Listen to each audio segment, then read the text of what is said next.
Suicide terrorist from Hamas, from Hebron, came to Haifa, exploded on the city bus that my son was on.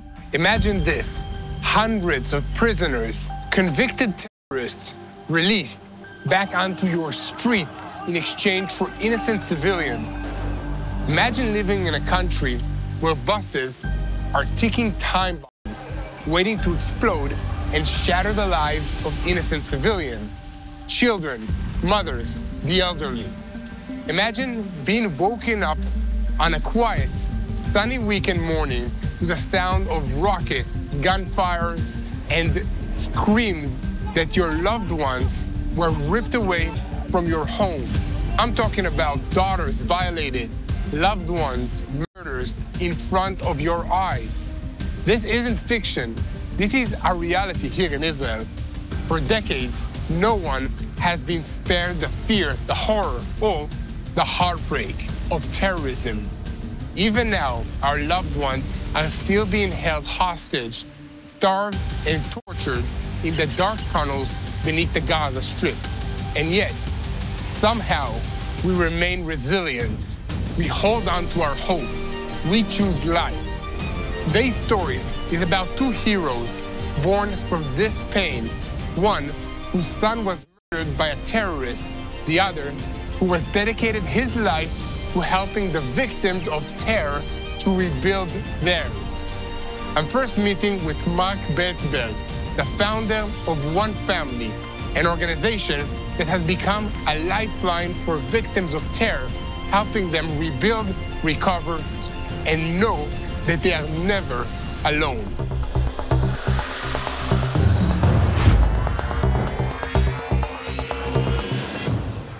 I grew up in Jerusalem in the times of the bus bombings. Right. And I have friends that were exploding on the buses with the terrorist bombs. And some of these terrorists or orchestrators are now being released. Right. It's a stab in the hearts of the people who suffered from it and who had been recovering, and who now are being almost sent right back to the very beginning of their experience.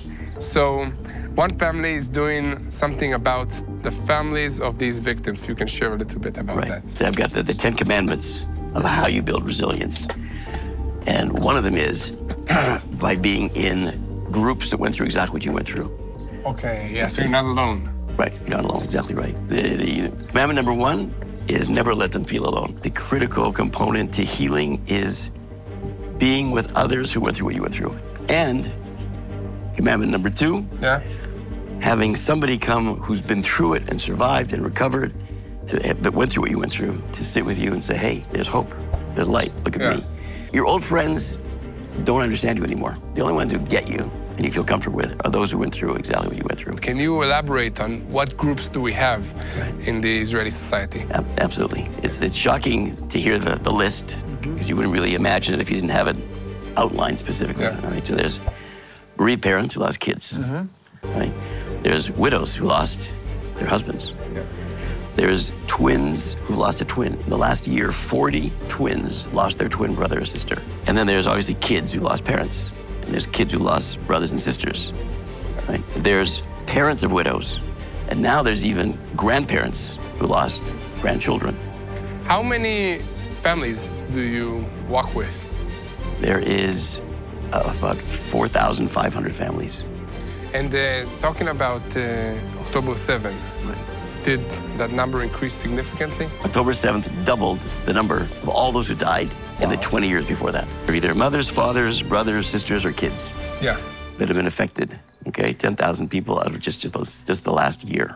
Despite the horrors, Mark Belzberg and OneFamily continue to shine a light in the darkest places, turning pain into purpose and giving thousands the strength to keep going. Now, we meet Yossi Tzur, a father whose heartbreak is etched into one of the darkest days in our nation's history on March 5th, 2003, when a Hamas suicide bomber bombarded bus 37 in Haifa. Yossi's story is one that every person needs to hear. But before we do that, please like, share, and subscribe to this channel so we can get the truth out there So Yossi, thank you so much for joining us here. And I wanted to hear your story. My story, started on 2003 during what is called the second Intifada, where we have a lot of terror attacks in Israel almost daily. And my middle son, Asaf, who was almost 17 years old and an 11th grader in the high school, he came back from school on that day, March 5th, 2003, and suicide terrorist from Hamas, from Hebron, came to Haifa, exploded on the city bus that my son was on, killing 17 people that day, 9 of which were school children coming back to their home from yet another day at school. And my son Asaf was killed on spot on that bus. It of course, it changed our lives forever. We started the life without Asaf as a bereaved family. This is also the time that we needed help and understanding, and we met this wonderful organization of OneFamily. Wow. So all that happened like more than 20 years ago. I just want to explain to our viewers that in that time, in 2003, there were many bus terrorist explosions, meaning suicide bombers going on school buses and day-to-day buses in Jerusalem, in Haifa, and other major cities in Israel, and basically detonating themselves together with the civilians on the bus. This is something that affected the entire society of Israel. And I wanted to ask you, Yossi, how do you move on? How's the feelings and how do you cope with something like this? I don't know if I can answer the how question, but it's a decision that you need to make whether you are going to stop living or whether you are going to continue living. And my wife and myself, we made the decision to continue. We even made the decision to have another baby boy.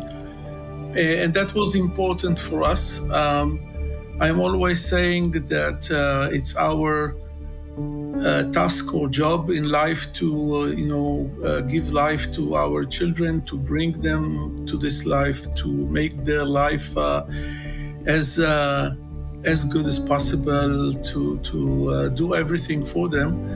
And in this case, it was just everything was reversed.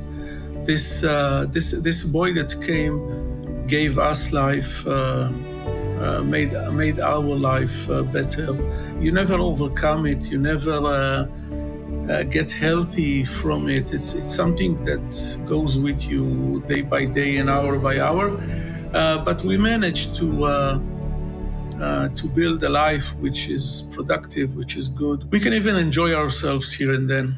Now what's happening with the hostages in Gaza and with all the Palestinian prisoners that are being released, these are people that actually were part or planning or executing these terrorist attacks that basically murdered your son. What does that make you feel?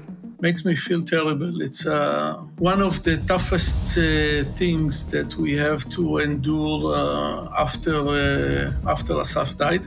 After the attack, 4 terrorists were caught. They were sentenced to 18 life imprisonment periods, 17 for the people they killed and 1 for all the tens of people that they wounded in the attack.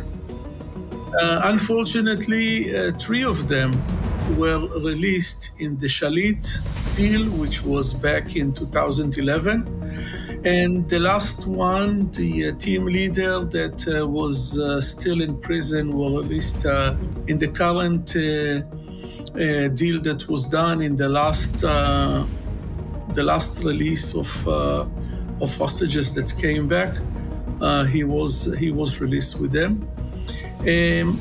Back at the time, I was among the leaders of families that went against the release of terrorists. It's already something that cannot be avoided, and we better concentrate on what are we going to do in the future and how are we going to handle Gaza as a problem in the future rather than object to the release of terrorists. I think we need to get all our hostages back and then solve the problem once and for all.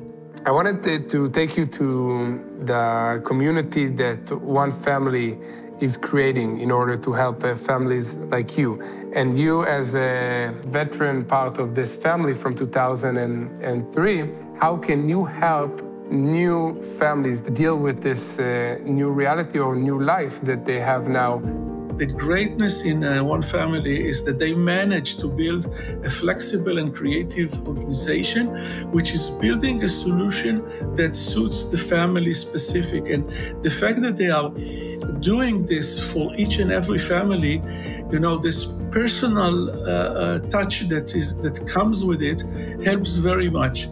When you are with what I call normal people, not bereaved families, you have to wear your normal face mask. You have to behave in a certain way, even when you are with family, even if you are with friends. But when one family takes hundreds of family members to a hotel for a retreat weekend, we can throw down our masks. We can be ourselves. And then when we sit groups, maybe at dinner, maybe at an activity later, maybe at a trip together, we can talk about everything. And this is the point where I can give from my experience to newcomers, to families that became bereaved just now at the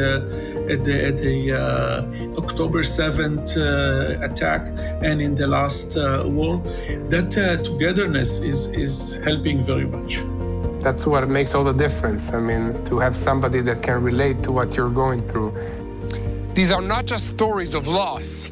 They are stories of courage, of resilience, and of a nation that refuses to be broken. Mark, Yossi, and thousands like them carry unimaginable pain, but also extraordinary courage and purpose. They stand tall, turning grief into action and tragedy into strength. And in doing so, they become something more, an inspiration to all of us. This is the spirit of Israel, brave, unshakable, and united in the face of terror. We have now millions of viewers around the world, so how can they pray for the situation and how can they help? There are many donors from around the world. We can always use more, and there's a huge more needs now than there ever have been in one shot. In terms of praying, praying for the peace of Jerusalem is a big deal. And it's not just praying for the peace of Jerusalem, it's praying for the future of the Jewish people and building the country of Israel in peace and quiet, right? It's been a very, very difficult year for the Jewish people worldwide. If you want to support the people of Israel, and especially those that were affected by terrorism and their families, click the link below, go to www.tbnonefamily.com and make a donation to help the families of the victims of terrorism in Israel. We need people to understand that terror is evil and that we are facing here a war which is not only about land, it comes from real hate, and we have to have the full support of the Western world, of people who share our values, people who think that life is sacred. We need their prayers and we need their help in order to prevail and in order to continue, because after all, everything we want is to live here in our small country as normal people. I want to raise my children. I want to raise my grandchildren. I really don't hate anyone. I don't want to kill anyone, but I want to be able to live and to continue generation after generation in our homeland. Please like, share, and join us in this fight, not just for justice, but for hope, for healing, and for the future of the people of Israel, and for the future of all of us around the world. And guys, the most important thing I always ask of you is to keep praying for the peace of Jerusalem.